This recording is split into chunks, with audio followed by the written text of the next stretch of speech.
Mesdames et messieurs, merci de nous rejoindre pour ce principal rendez-vous de l'information de votre journal de 15 heures au sommaire de l'actualité. Un navire hôpital chinois portant le nom d'Arche de la Paix a accosté hier au port de Djibouti et devrait en coordination avec le ministère de Défense prodiguer des soins à la population. Également dans l'actualité, en Pays-Bas, un concert annulé à Rotterdam pour cause de menaces terroristes. Voilà pour le sommaire, merci de nous rejoindre pour suivre cette édition sur Télé Djibouti. Arrivé à Djibouti d'un navire hôpital chinois, un navire hôpital chinois portant le nom d'Arche de la Paix a accosté hier au port de Djibouti et devrait en coordination avec le ministère de la Défense prodiguer des soins à la population djiboutienne. L'arrivée de ce navire a été accueillie en fanfare par la communauté chinoise présente à Djibouti. Des officiers supérieurs de l'état-major ainsi que l'ambassadeur de Chine à Djibouti étaient présents. La suite avec Samata Saïd. L'arrivée de ce navire a été accueillie en fanfare par la communauté chinoise présente à Djibouti, ainsi que l'armée djiboutienne, en présence de l'ambassadeur chinois, des représentants de la commune de la ville.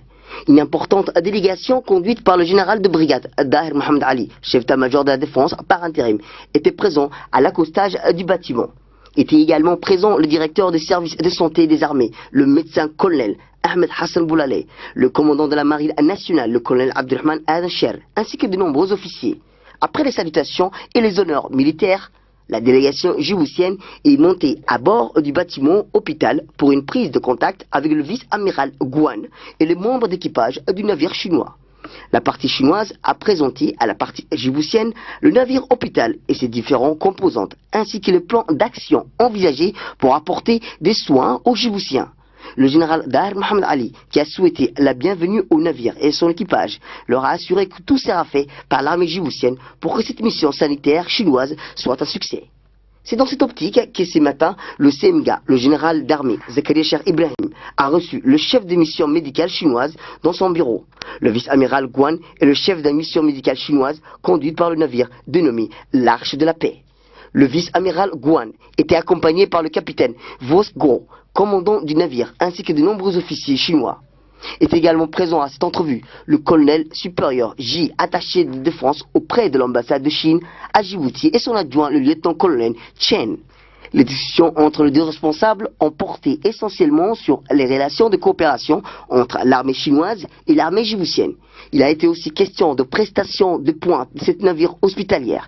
Le général Zakaria Cher Ibrahim a souligné l'excellence des relations entre les deux pays et l'étroite collaboration entre les deux armées. Il a tenu à remercier la partie chinoise pour ce geste hautement symbolique. Le vice-amiral Guan a compté à lui remercier l'accueil chaleureux qui lui a été réservé à lui et à tout l'équipage des bateaux depuis l'arrivée à Djibouti. Notons que le navire hospitalier chinois, l'Arche de la Paix, a accosté au port de Djibouti hier. Et cette cérémonie de réception de 300 tentes qui s'est tenue ce matin au siège de l'Office national d'assistance aux réfugiés et sinistrés, l'ONARS, sous le patronage du ministre de l'Intérieur, Hassan Omar Mohamed. Cette donation de tentes a été octroyée par le développement du gouvernement britannique UKAID en partenariat avec l'Organisation internationale pour l'immigration, l'OIM, à l'ONARS, au profit des populations vulnérables. Cette aide constitue, selon le ministre de l'Intérieur, une importante contribution qui permettra de soulager des nombreux foyers vulnérables. Outre le ministre de l'Intérieur, la cérémonie de réception de ces 300 tentes a vu la participation du directeur général de l'ONARS, Hussein Hassan Darar, le chef de la mission de l'OIM, Madame Lalini Verasamy, et le représentant de l'UKAID. Ces tentes vont servir à se prépositionner pour les catastrophes naturelles ainsi que pour répondre aux besoins de la population sinistrée. Dans son allocution pour cette occasion, la chef de mission de l'OIM a adressé ses vifs remerciements au ministre de l'Intérieur, à l'ONARS et au développement du gouvernement britannique UKAID pour leur collaboration indéfectible et leur soutien à la population sinistrée. Je vous propose de le suivre. Development for International Development du gouvernement britannique. 300 tentes qui ont été octroyées comme un outil de prépositionnement de stock dans la gestion des risques de catastrophes naturelles et humains.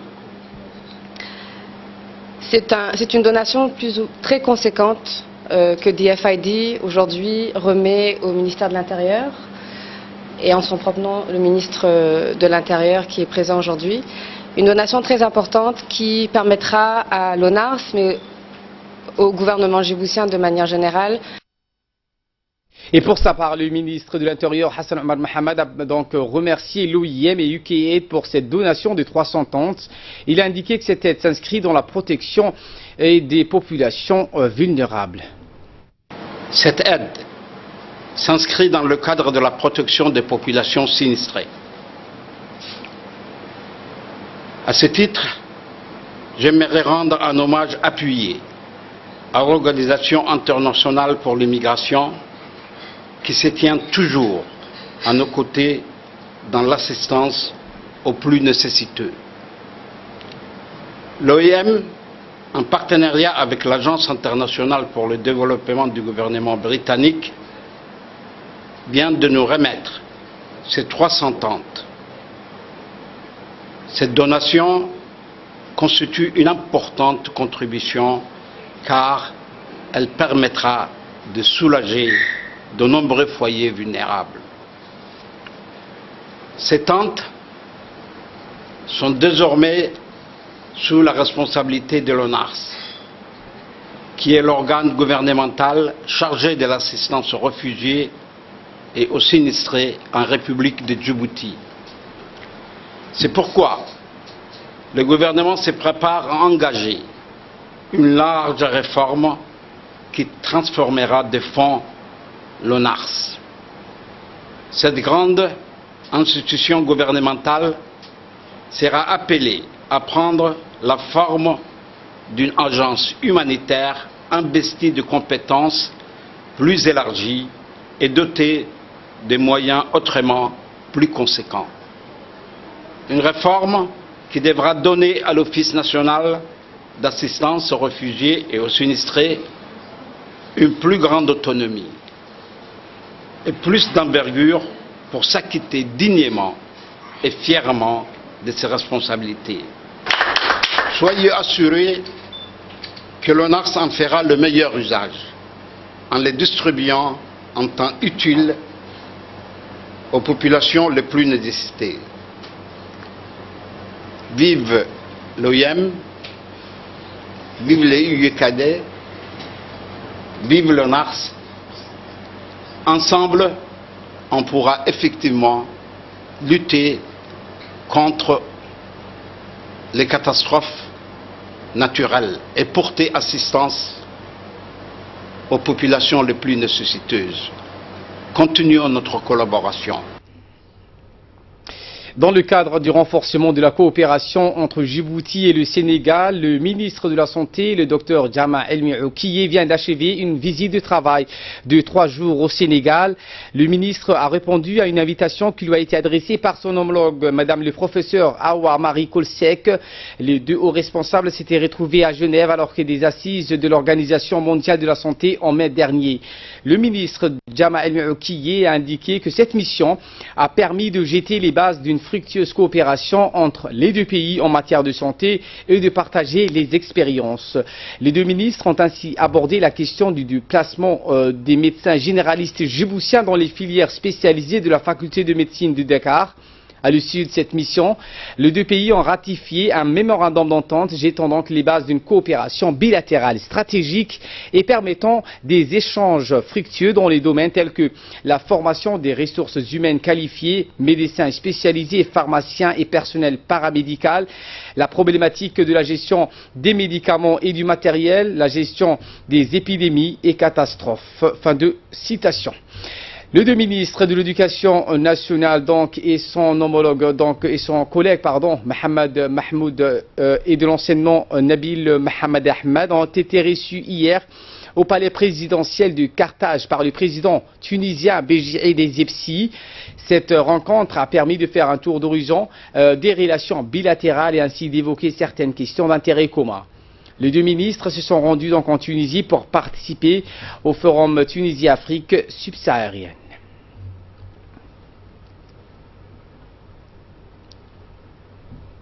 Poursuite des rencontres sur la promotion des droits des enfants dans le cadre du programme de sensibilisation visant à promouvoir les droits des enfants. Le comité de gestion communautaire a concentré hier ses efforts au PK12 où plusieurs rencontres ont été organisées avec les populations du secteur. Ces rencontres sont conjointement organisées par l'Union nationale des femmes djiboutiennes et l'UNICEF. Comme à chaque rencontre, la foule a été nombreuse pour prendre part aux discussions et aux débats. Des thèmes sur le droit des enfants à une reconnaissance parentale, à leur octroi d'un acte de naissance, même hors mariage légitime, leur droit à la protection, à l'éducation et à la santé ont été soulevés. La lutte contre toute forme d'excision des jeunes filles ou les maltraitances des enfants ont également été abordées. Les questions relatives au mariage à un jeune âge et aux grossesses précoces non désirées ont été abordées. Ces rencontres au PK12 ont été dirigées par la coordinatrice du comité de gestion communautaire du PK12, Aïcha Adan Farah. La circulation routière rendue plus difficile entre Djibouti-Ville et Balbala. La crue de l'Oued d'Ambouli a rendu la circulation routière difficile entre la capitale Balbala, d'autant que le pont d'Italie qui enjambe l'Oued reste impraticable. Dans les régions du sud du pays, les autres Oued sont également en crue. Des fortes pluies sont tombées sur les hauteurs en Éthiopie. Sur la seule voie de communication entre la capitale et les régions sud, le passage des véhicules s'effectue au ralenti. Les services de la police routière tentent donc de réguler le trafic dans les deux sens. Deux véhicules de transport commun sont sortis de la route de la Palmeraie qui traverse l'Oued, emportés par le flot. Ils ont été entraînés et poussés hors de la voie de la circulation par la force des eaux.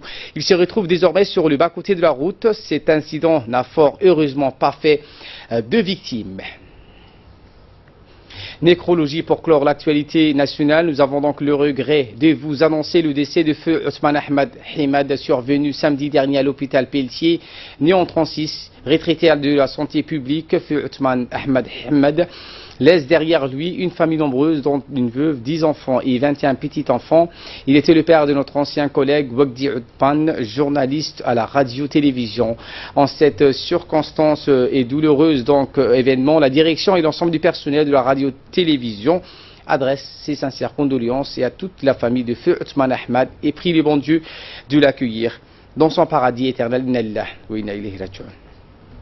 De là, nous passons à l'actualité à travers le monde. Aux Pays-Bas, un concert annulé à Rotterdam pour cause de menaces terroristes. La police néerlandaise a trouvé une camionnette immatriculée en Espagne et contenant des bouteilles de gaz mercredi soir à Rotterdam. Un concert de rock a été annulé dans cette ville portuaire de l'ouest des Pays-Bas en raison de cette menace terroriste, c'est ce qu'a indiqué le maire de la ville.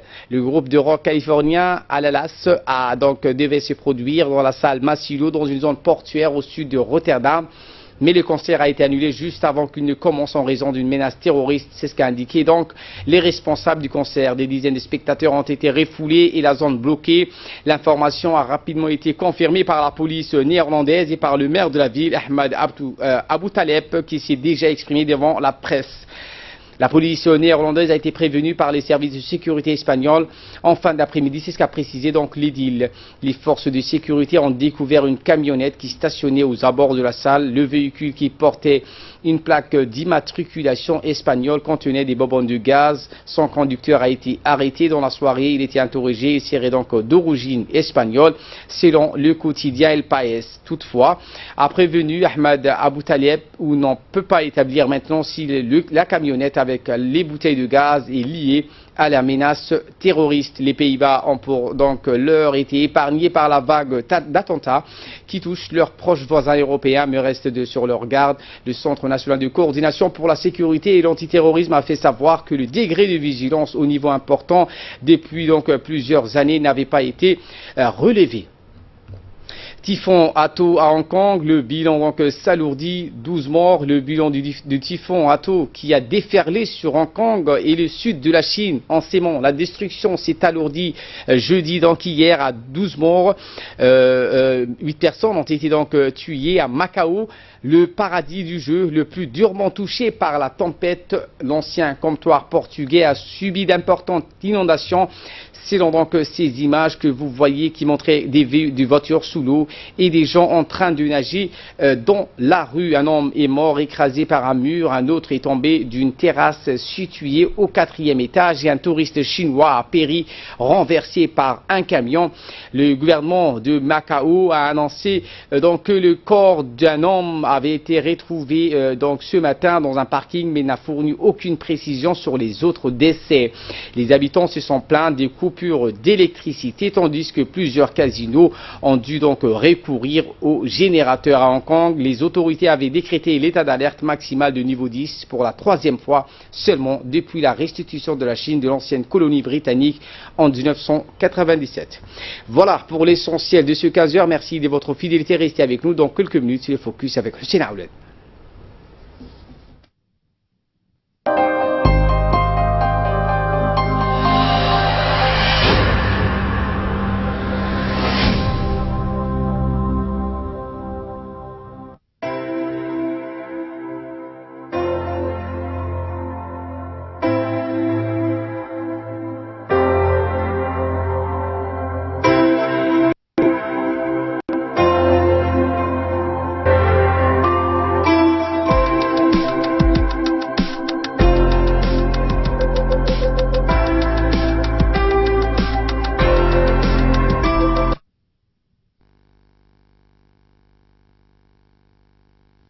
إن الصلاة كانت على المؤمنين كتابا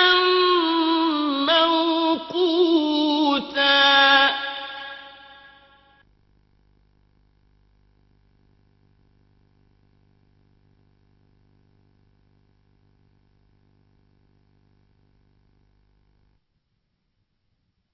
الله أكبر الله أكبر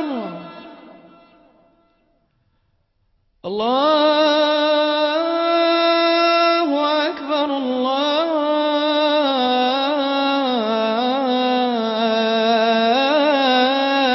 الله أكبر أشهد أن لا إله إلا الله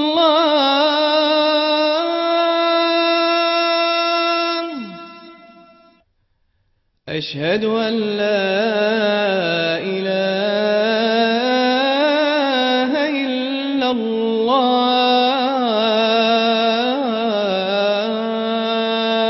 الله أشهد أن محمدا رسول الله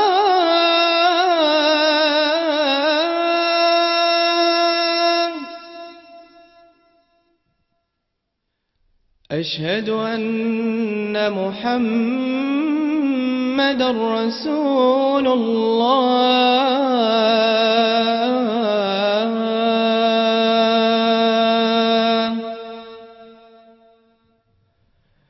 حي على الصلاة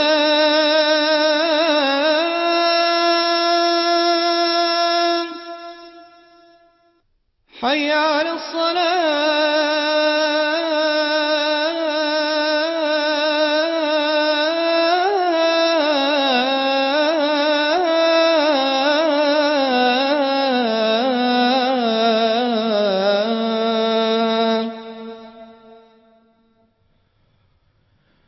حي على الفلاح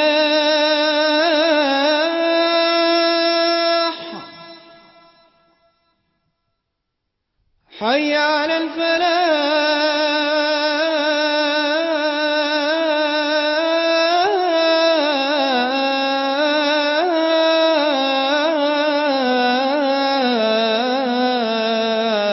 الفلاح الله أكبر الله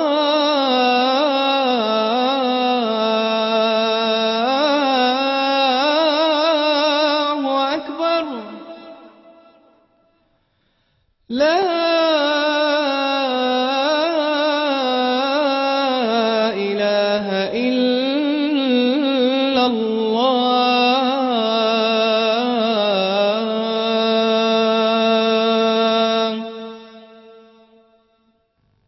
اللهم رب هذه الدعوة التامة والصلاة القائمة آت سيدنا محمدا الوسيلة والفضيلة وابعثه اللهم مقاما محمودا الذي وعدته إنك لا تخلف الميعاد.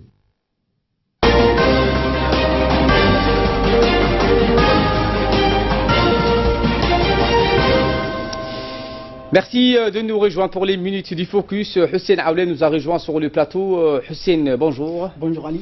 Et donc nous parlons de cette information où l'UNICEF qui dénonce les enfants bombes armées, donc armée favorite de Boko Haram. Effectivement, arme favorite de Boko Haram. Effectivement, donc dans l'atrocité et l'infamie, Boko Haram n'a plus de limite. Les groupes islamistes qui sévissent surtout dans le nord-est du Nigeria utilisent de plus en plus d'enfants pour mener ces attentats.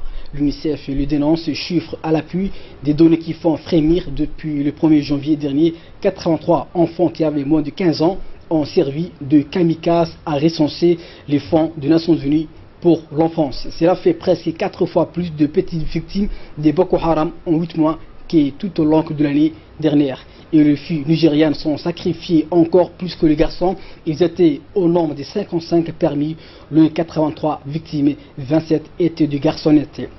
L'UNICEF souligne que de plus en plus abjects et possibles dans cette violence sont fins. Un bébé a même servi aux islamistes pour réaliser un attentat suicide. C'est une fillette qui les portait sur le dos. L'agence de l'ONU tient à dire que tous ces petits sont avant tout des victimes et non des enfants soldats embrigadés. De plus, les enfants subissent une double peine car quand ils arrivent à sortir de griffes de Boko Haram, ils sont souvent rejetés et maltraités dans leur propre communauté. Ils sont côtoyés, le diable et les adultes se méfient injustement. Le nord-est du Nigeria, Ali, est également confronté à la famine et là encore, les enfants payent le plus lourd tribut à l'heure actuelle. 450 000 souffrent de malnutrition.